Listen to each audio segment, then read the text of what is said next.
All right, hello everybody and welcome to the Becoming a Summer Food Service Sponsor webinar presented by the Oregon Department of Education Child Nutrition Programs, also known as ODE CNP. During the webinar today, we will discuss eligibility, the application process, and then answer any questions.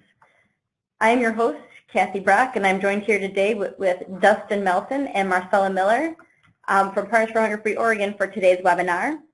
And for the remaining of this training, we will refer to the Summer Food Service Program as SFSP. During this webinar, we will talk about sponsors, and sponsors are organizations that enter into an agreement with ODE CNP and are responsible for the oversight of the program. At any time, if you have a question, please use your chat feature located in the lower right-hand side of your screen. We will keep the phone lines muted so we don't get any interference and buzzing from the phone lines. Please do not hesitate to ask any questions. The objectives for today's training, we will review information on what SFSP is, participant eligibility, sponsor eligibility, site eligibility, types of SFSP sites, and review the application process and timeline. So what is SFSP? First, let's review what SFSP is. During the school year, students that attend a school participating in the National School Lunch Program can readily receive a meal. But when school is out, a child's need for these meals doesn't go away. However, they may not have access to regular meals until school begins again. In addition, families' budgets may be stretched to their breaking point during this time. Lack of regular nutritious meals during the summer can affect a child's health and may cause a learning slump. The Summer Food Service Program was created to help kids who are 1 year through 18 years of age who rely on free reduced price school meals during the school year to continue receiving healthy meals and snacks during the summer. Sponsors for the SFSP can provide meals from the first day of summer vacation to the last day of summer vacation. Summer meal programs are funded by the United States Department of Agriculture, administered by state agencies such as the Oregon Department of Education, and run by public and private organizations.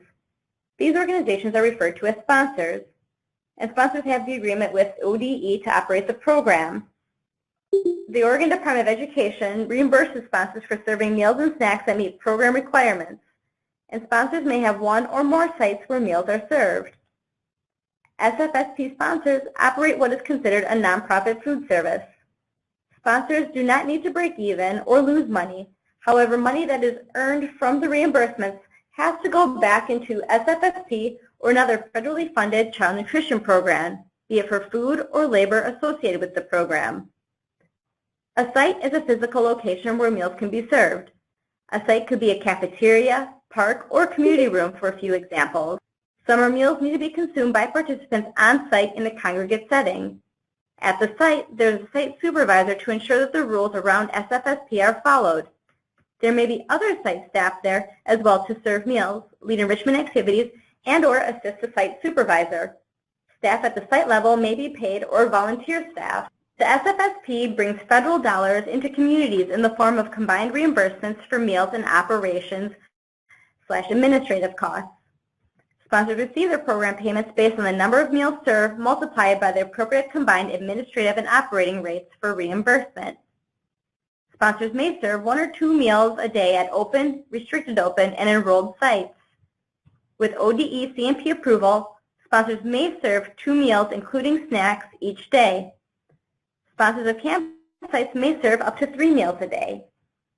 There are 2 different reimbursement rates based on where the site is located and how meals are prepped or delivered. Sites that are self-prepped and or located in a rural area receive a higher reimbursement rate for meals and snacks.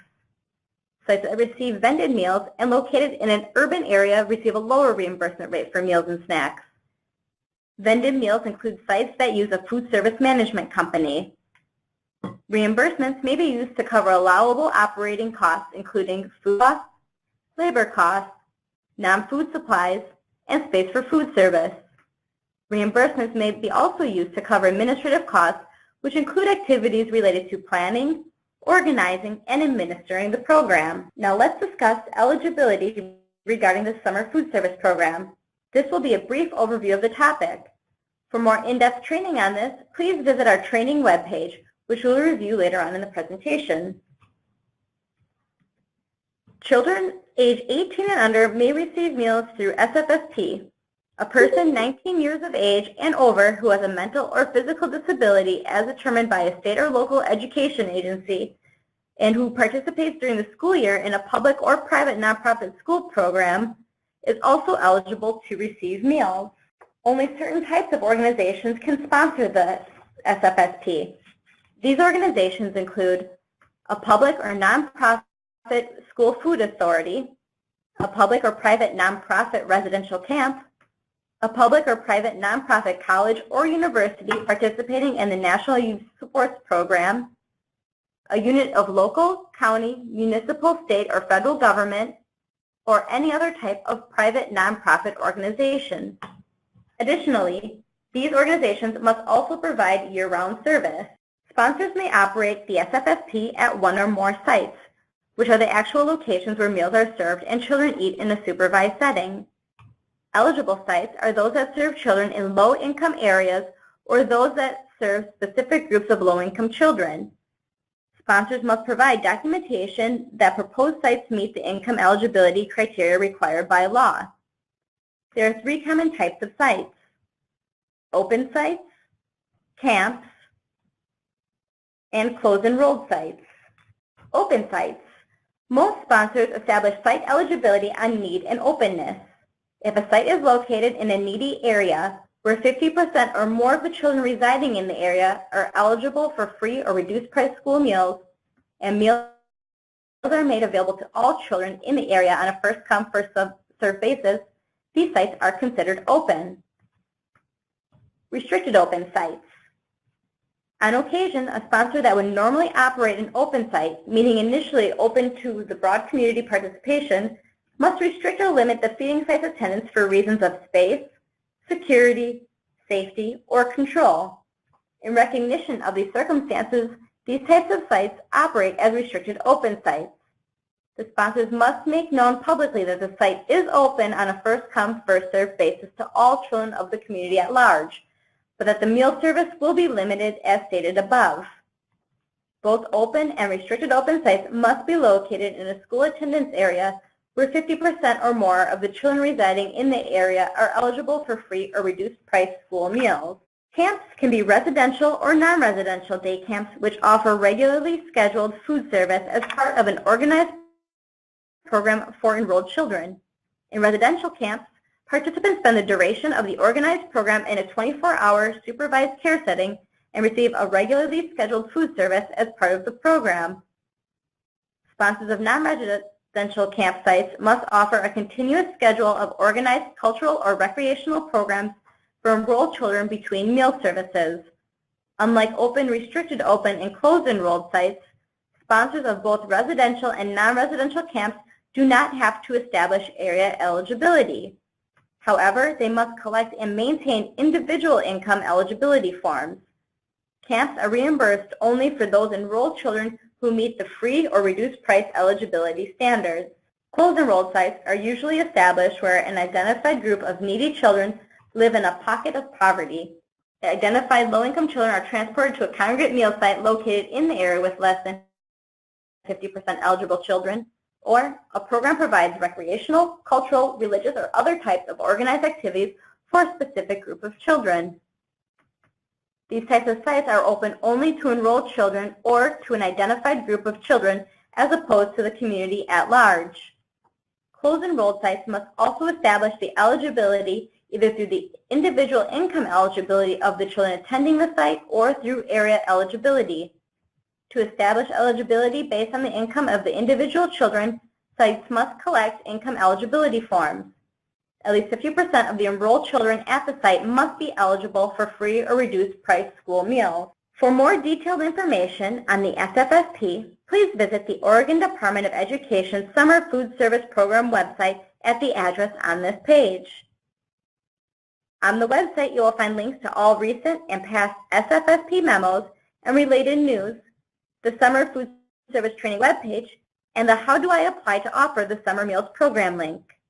You will also find sections that cover SFSP regulations and guidance manuals, program information, and a section for enhancing your program. Does anyone have any questions about participant, sponsor, site eligibility? If so, please use your chat feature located on the lower right-hand side of your screen.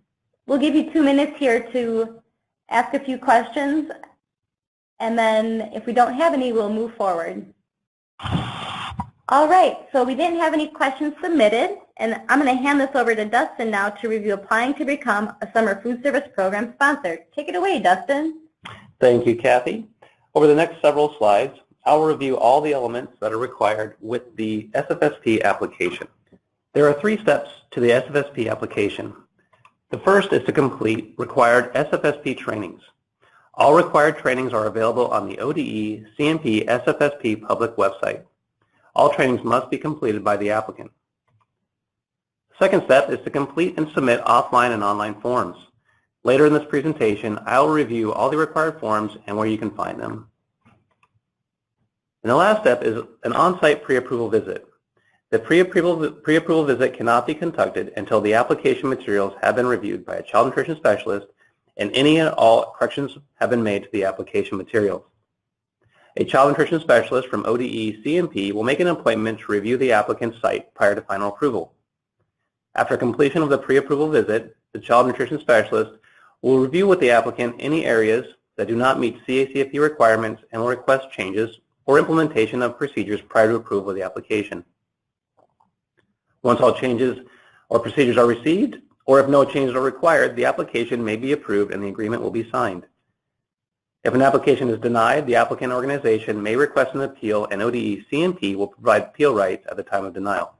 On this slide is a screenshot of the ODE CMP SFSP application website. The link is located on the bottom of the slide.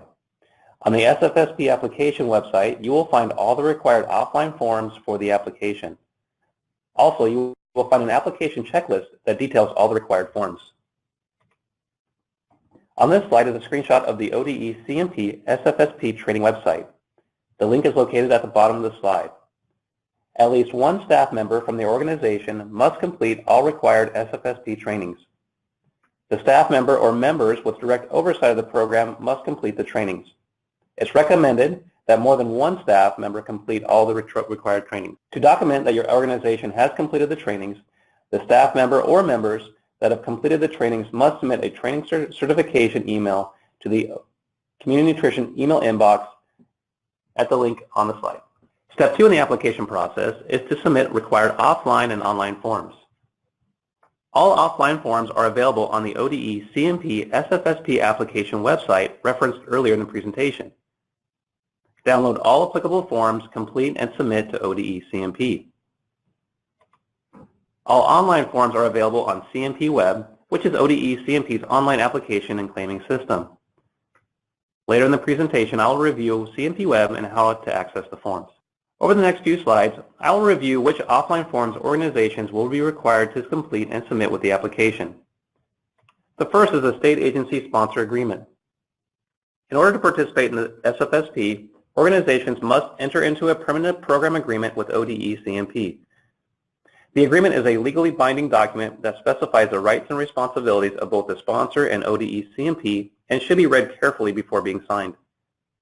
For organizations that currently operate one or more child nutrition programs, for example, the Child No Care Food Program or the National School Lunch Program, they only need to complete an addendum to the agreement.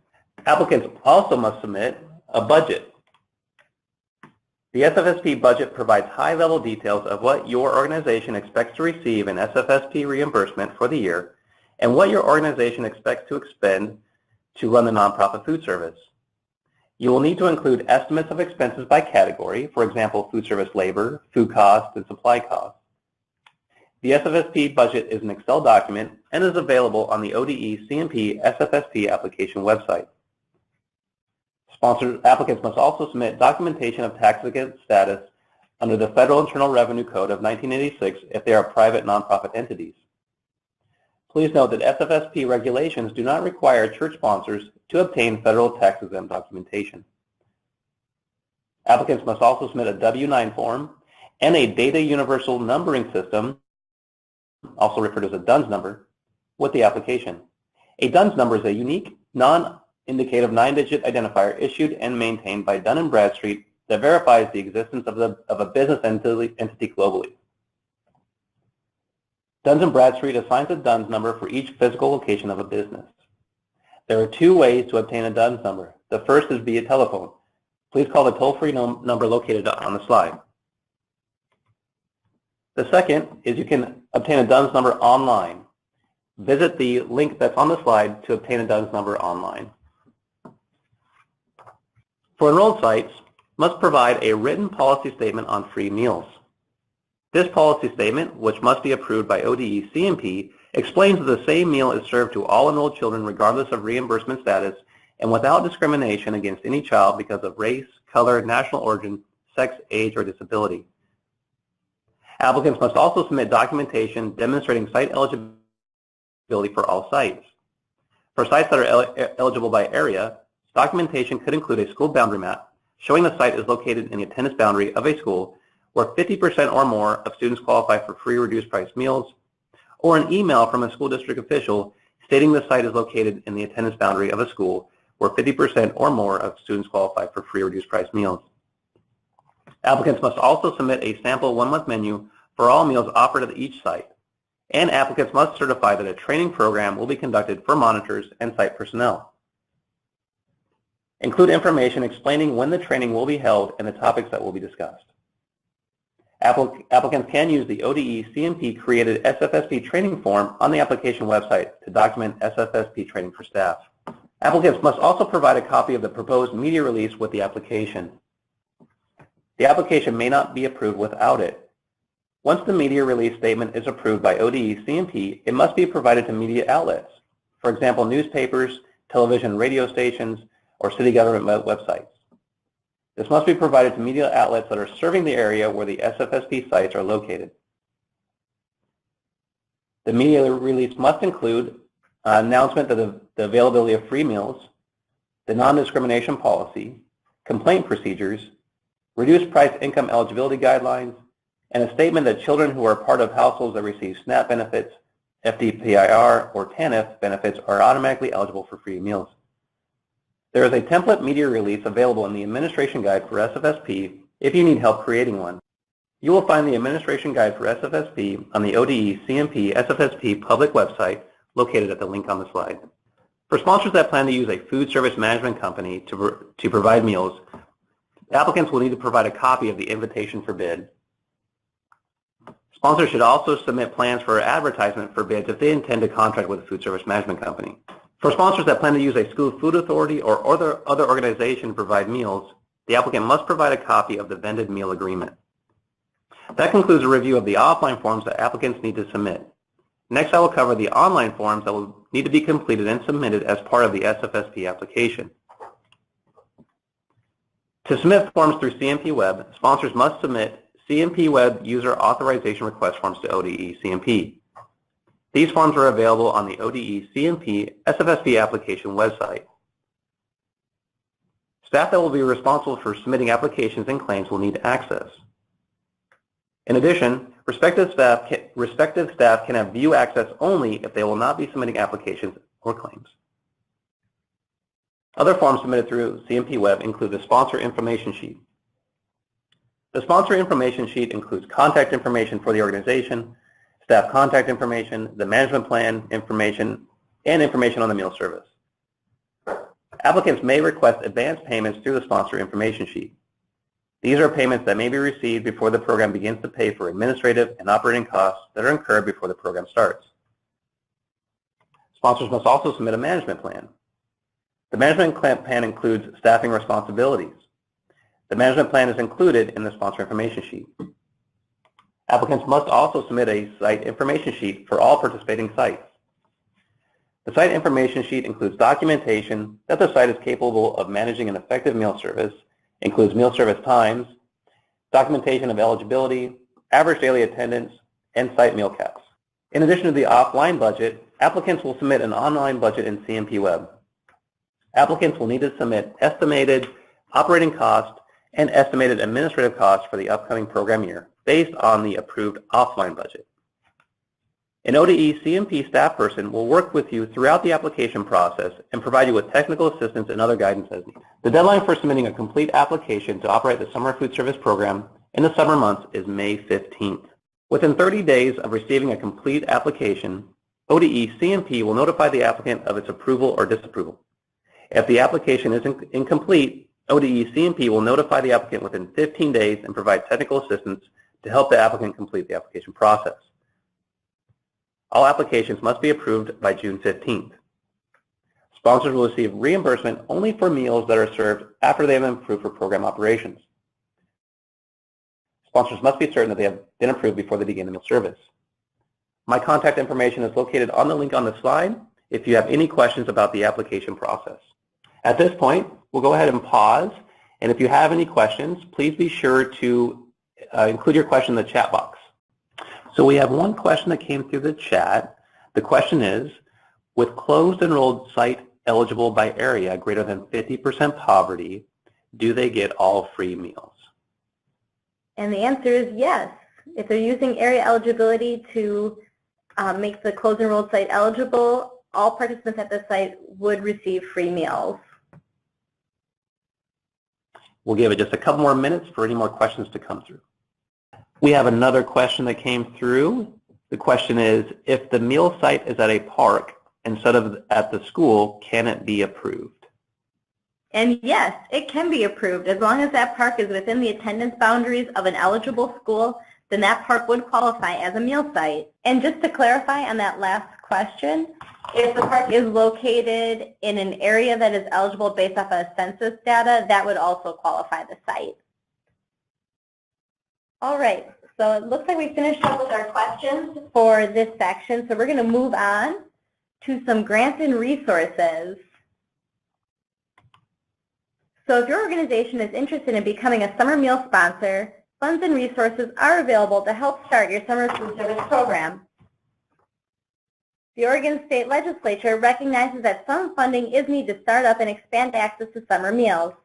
Funds have been appropriated to the Oregon Department of Education for startup and expansion grants for at-risk after-school and summer meal programs.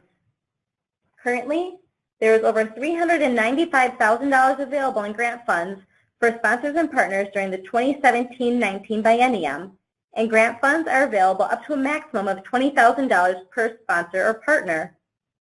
Grant applications are considered for costs that support the startup or expansion of at-risk after-school or summer meal sites. Examples of allowable costs include summer meals program planning, staffing costs for outreach and increasing participation, enrichment activities, and transportation costs for summer meals. This transportation cost is the cost of transportation of meals to sites and not the cost of transporting participants to meal sites. Grant funds cannot be used to purchase a vehicle, but grant funds may be used to refurbish a vehicle that has already been acquired. Important dates for upcoming rounds include Round 2 has opened earlier this week on March 6th and will close on April 3rd. For more information, please contact me, Kathy Brock, at kathy.brock@state.or.us or by phone. All right, and this is Marcella with Partners for Hunger-Free Oregon, and we have an annual grant program as well for summer meals expansion. Our awards are up to $5,000, and our application is now open until the same date as the ODE grant, April 6th.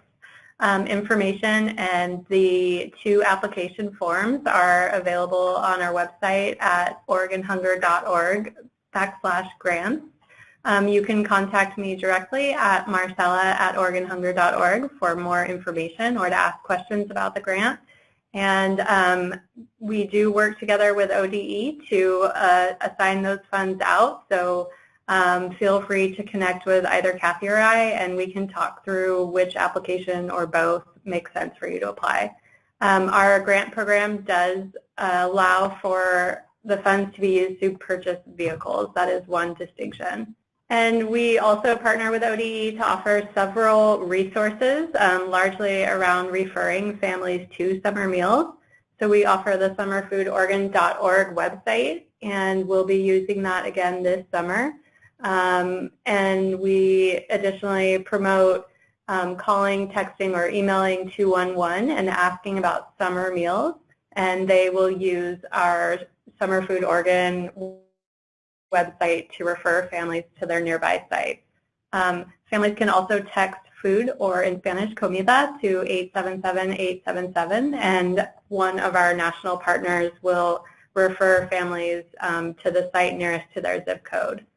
And then we offer physical and digital outreach materials, such as the ones pictured here.